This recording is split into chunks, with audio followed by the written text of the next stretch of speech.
Hello everybody that decides to watch this video. This is a 2008 Chevy Impala. Now that's an aftermarket fender that I bought when I got this car because the people that had it had hit 3 deers in it, and all 3 times it took the bumper, the driver's side fender, and the hood. So they traded the car in to the dealership that I was working at, and the owner of the dealership, this was in about 2010, let me have this car for $1,500. He was a very good friend of mine. His name was Barry McFarland.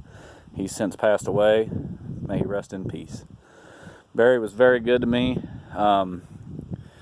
First, I'm going to do a quick review of this car. I just literally yesterday told my wife, I said, we haven't even had to put a window regulator in this car.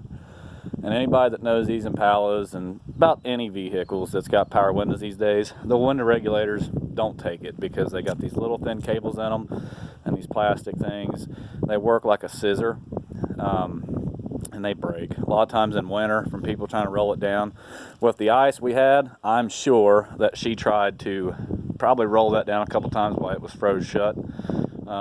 These cars, along with a lot of cars, are known for that because the window rolls way up in here and there's really no shield that will prevent that from happening. So a nice set of rain guards on here don't hurt nothing, but they look chassis on an Impala, so I never put them on it. Just make sure your windows are thawed out before you try rolling them down, but I'm sure that's what happened. A lot of people have a hard time with these. I don't know why, but they do. But first of all, I just want to tell you about some of the repairs I've had to make to this car. I've had to put a battery on it, and I've had to replace the oil filter adapter gasket. Very minor. The transmission, I'm sure wouldn't take it if you went out and started thrashing on it, but it's all original. I've never put a fuel pump in this car. Routine maintenance. Brakes, a couple calipers on the back. Everybody knows these aluminum calipers, they don't hold up to heat. If parts manufacturers could redesign those calipers and go back to steel on steel, they would probably be all right. But no, most of these calipers have an aluminum housing with a steel cylinder in the middle of it. And everybody knows dissimilar metals don't match up, even when you put a rubber seal on it. So a lot of times when you're shoving them babies in, putting the brakes on them, that rust and stuff that's around that shoves up inside the caliper, and your problem's going to start after your brake replacement. So if you're fortunate, like I was on this car, we probably drove it 70,000 miles before we put brakes on it. I just changed the calipers at the same time. I don't like changing one caliper and not the other. And the reason why, any dealership will tell you this, most of them will, if their brake guy's good. If you got one caliper that's working 100%, brand new, free and easy, but your other caliper's got 100,000 miles on it and it's jamming up a little bit, but it still works, you're not going to have even braking. And even braking is pretty important. But anyway, we've had to throw a battery in this car. It needs a water pump. It is not actually leaking, but it seeps just enough to where you lose a very minor amount of fluid in a very long time. So therefore, me no replacing a water pump yet. Me will replace a water pump when water pump bad. So with that being said, it has been a great car. As you can see, the factory fenders held up good. No rust. That fender's never been painted. No rust. It's done good. Most important part of any car is when you wash it, you wash the underside along with the upper. A lot of people just wash what they see. You got to get under these cars once a year and pressure wash them out. And I would recommend with any new vehicle, as soon as you buy it, take it somewhere and have them paint the underside of the car the proper way. You don't got to go spray foam on them and flex seal and undercoating and stuff like that that's going to hold moisture in. Just paint it.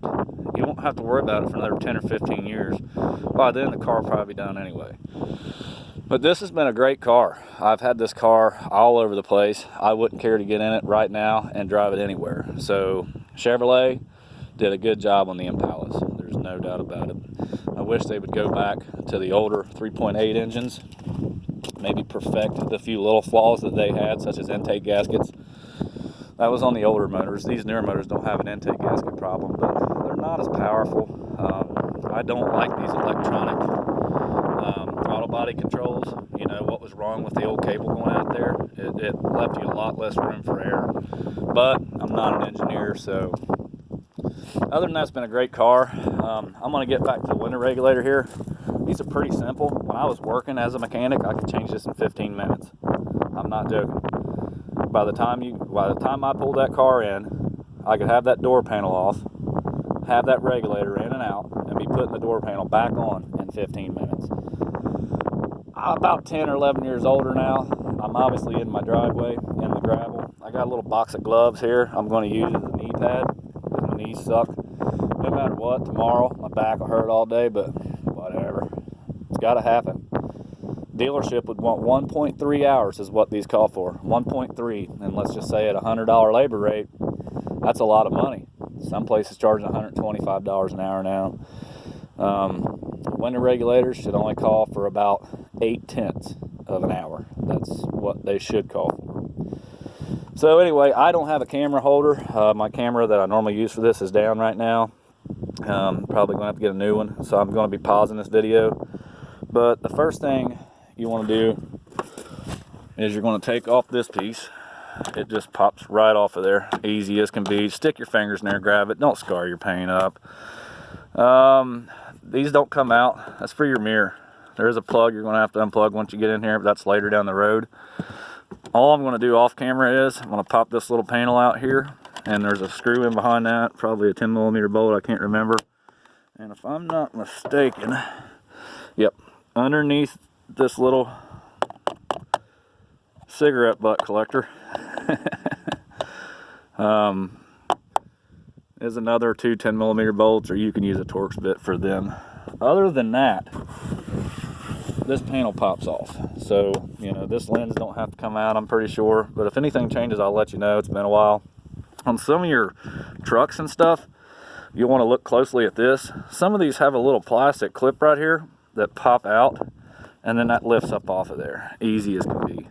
I looked at this one, it don't have, so I'm just going to lock it, and then we'll go over what to do with the window to keep it up while you're doing this operation.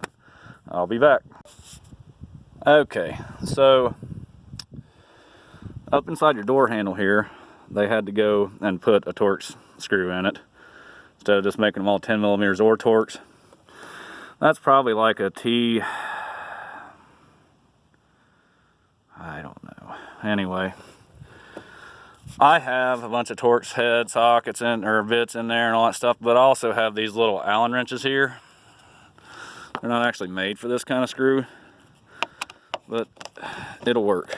So if you don't have Torx bits, don't go running off looking for stuff. Look through your tools. A lot of the times on these two guys is, I've even been known back in the day, is to take a screwdriver, a bunch of little screwdrivers, and eventually you'll find one that'll stick in there and lock, and you can get it out.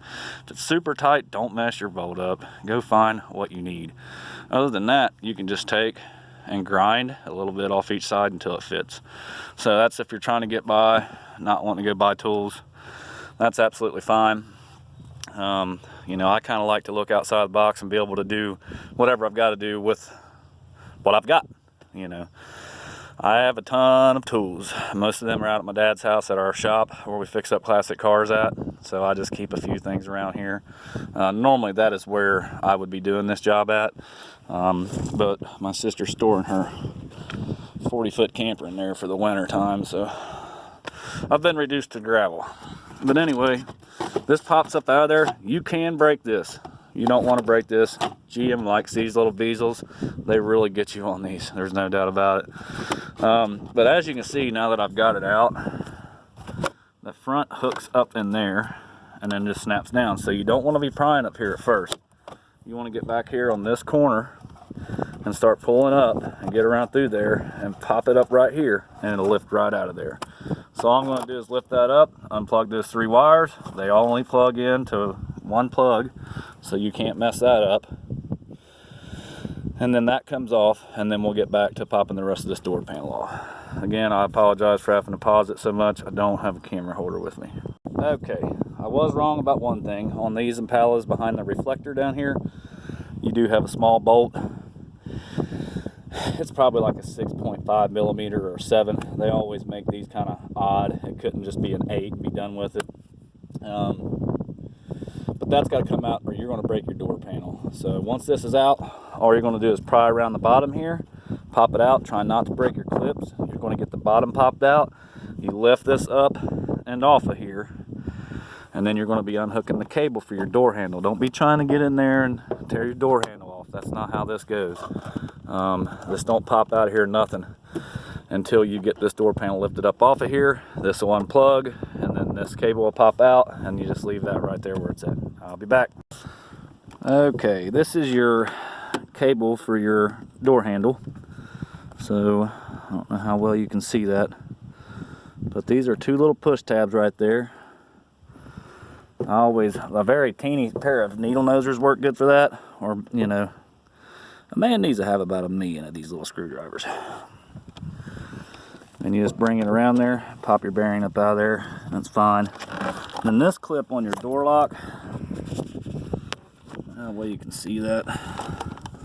That one's a little bit painful, but you don't have to if you don't want to try to pop that out of there. You can actually just flip this latch right here on your main harness and just unplug it. You know, it's whatever you want to do. I'll probably leave that and just unhook it back here. So we'll be back. So another thing I like to do is that clip that goes into your door lock switch, it snaps up here instead of having a push down back here. So a lot of people break these. So you want to just take the door panel, rest it inside the door jamb of the car, and you can actually reach up in there and get a hold of that with your finger, or get a pick, a little thin pick with a hook on it, and you can do it with that. But don't break this, guys. That's aggravating for that switch to not work. It could also, you know, a lot of people put this stuff back together and the driver's side door lock switch isn't working. They're like, well, I got my key fob. If you're pinned in this car in an accident and you need to get out, that door lock switch might be the only thing that saves your life. Or if you have an unworking window, that's dangerous, okay? Because that being able to roll that window down might be the difference in life and death. So, especially if you go into a body of water or something, no matter what you see in the movies, you will not be able to kick that glass out. So, basically, you want to hit the water as soon as you're in the pond. Roll your windows down. That way, once you go under, you're going to be able to get out. It's going to be hard to get out until the car is pretty much full of water, though. So you just have to go. I've never been there, never done that, but I've studied it. So it's very important that all your stuff works on your car. You know, I don't like cars these days that don't have door locks on the outside, or you can use a key. They're all electronic switches. I don't like that. To me, that is a safety risk. But back to the job. This stuff here, a lot of people yank this off and throw it away. Don't do that. That is not only a noise reduction blanket, it keeps dust out of the inside of the car. You ever been going down an old back road with one of your buds, and car fills up with gravel dust, and then when you get older you realize that you can't breathe worth of crap. It's because you've been sucking dust all your life. Dust does not ever come back out of your lungs, just so you know. It goes in there and sticks and works as a little knife. It's about like fiberglass insulation. Never mess with it. So I'm going to try to keep this as in good a shape as possible. But there's a couple things you can do here. This normally don't stick very good once you get it off there, but if you have a can of adhesive promoter, when you get that off, lay it somewhere flat and run a bead of that adhesive promoter around it, and it'll bring the stickiness back out of that. Or you can get that Body Shop stuff. We called it Dum Dum, but it's just sticky all the way around. Comes out in strips, and you roll it around and do it that way. I'm going to loop some Gorilla duct tape and do it that way. So that'll work as well. Okay, so you're going to end up having to hook your window switch back up because these cables get all messed up to get your window back up out of the door. So mess around with it until you can get it up. Don't be yanking on it, you'll break your glass. Put your eyes out. Put your eye out with that thing, boy. So anyway, get it up. Blue tape, painter's tape works fine. I've seen people use Gorilla duct tape on this. Not a good idea. Next thing is, if you're gonna be messing with your key a lot, you don't want to hear that ding ding. Just reach in here and latch your door latch right here. But don't forget to unlatch it before you go slamming it. It's pretty easy to do. Just pull the handle once. So tape your window up, and once you get it taped up, you're going to study your regulator, see how it's mounted in there. They'll be mounted with these 10mm bolts.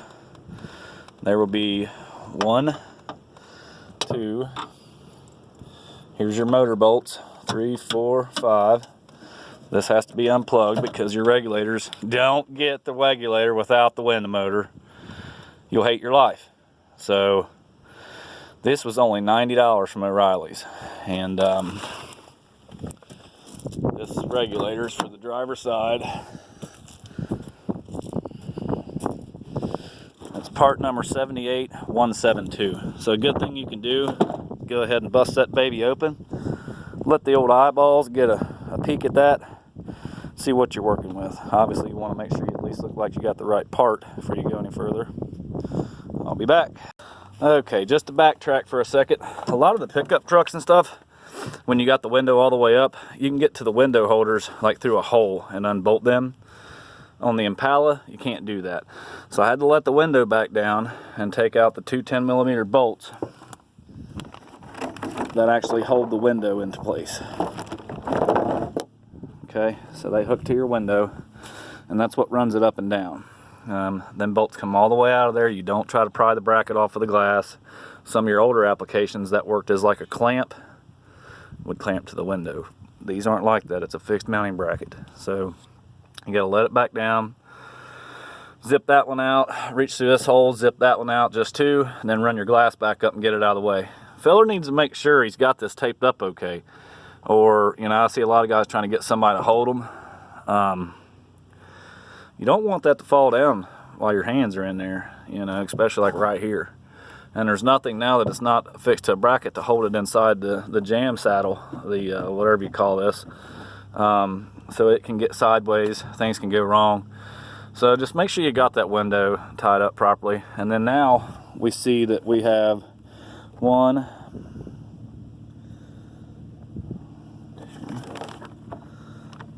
sorry, this is your rail. So this all mounts to the bottom. This right here is where your bolts goes in for your window. This bracket over here, that's what rolls up and down. So there's where your bolts go in for that. So you only got these 2 and this one and the ones in your motor.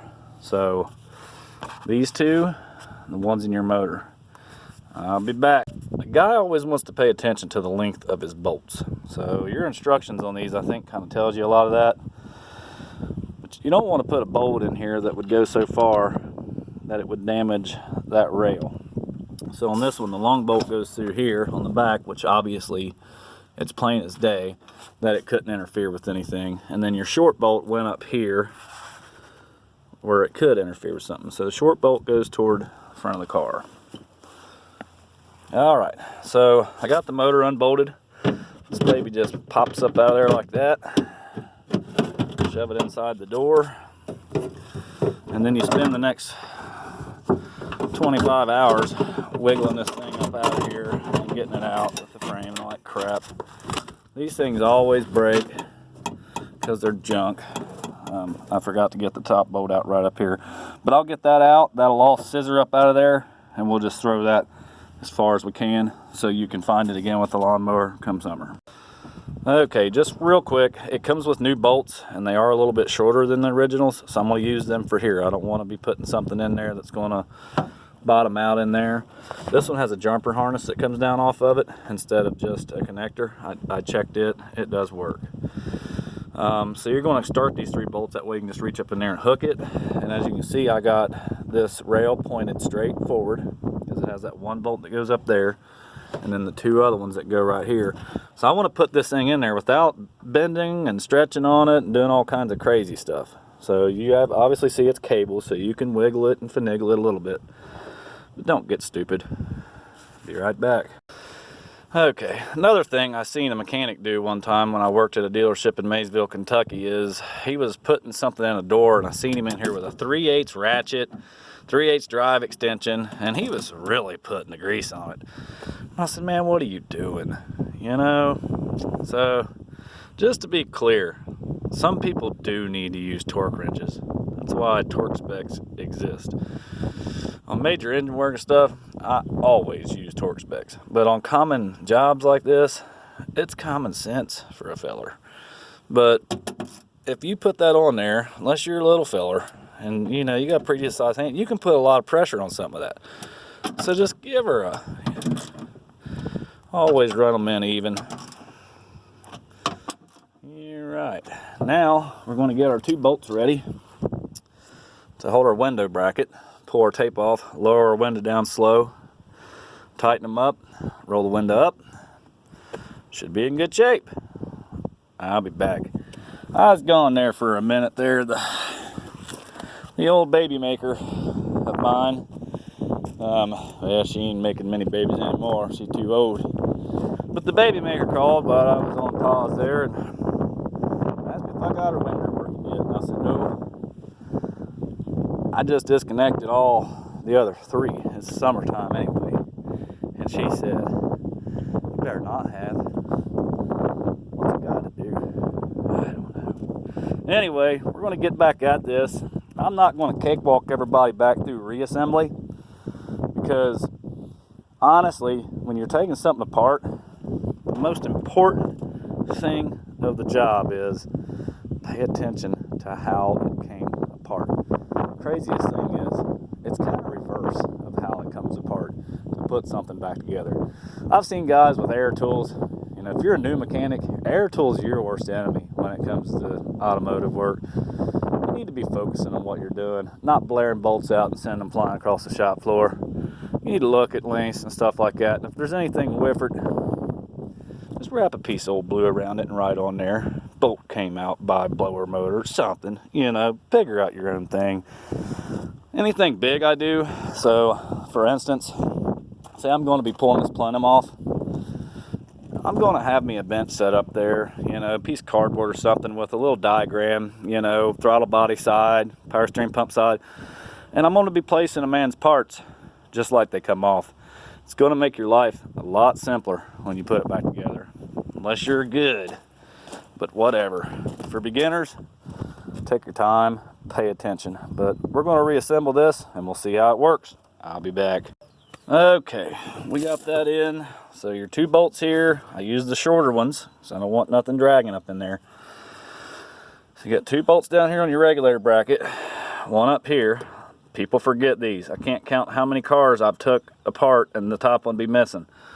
You know, stuff that comes out of these need to go back in it. 3 bolts tighten into the motor here, plugs connected. I made sure the wire was tucked back out of the way. Let's give her a roll. You hear all that noise? So if you throw that noise protector away, you're gonna hear that all the time. And I like to give her a couple good workings just to make sure it ain't gonna break as soon as you take off. Who knows? But the main thing I like to do is roll it up a couple times, stop about right there, and just give these 2 little guys here a recheck. The ones that mount to your glass. See, that one there needed a little snug. But anyway, that's it. We're going to throw it back together. I'm not going to do a bunch of reassembly. It's easy. Getting it apart, you know, that thing right there was kind of a pain. I would recommend a good sharp putty knife when you're taking that off. Helps scrape that away, makes life a lot easier. Girls, if you got a guy that's always taking stuff apart and 7 months later it's still apart and he's got to have 3 friends come over to put it back together, find somebody else to work on your car. That's normally a pretty good sign that somebody's not mechanically inclined. So anyway, I'm not a professional. A lot of guys can sit there and run their mouths about, he didn't put no Loctite on it. Guys, stop putting Loctite on your lug nuts. If you torque lug nuts properly, you don't need nothing like that.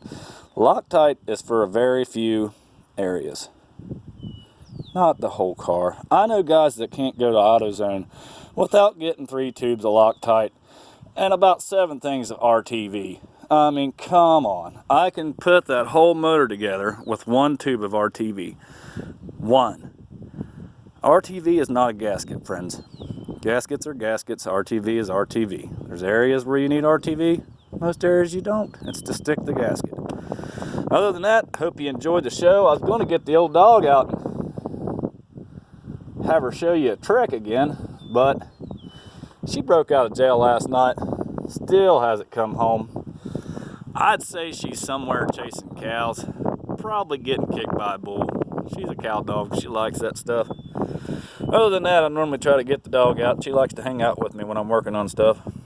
But that is it. That is the window regulator on a 2008 Chevy Impala. Like I said, if you got your shop set up good, you're mechanically inclined, you know where all your tools at, this is a 30-minute job, hands down. Have a good day. Hope you enjoyed the video.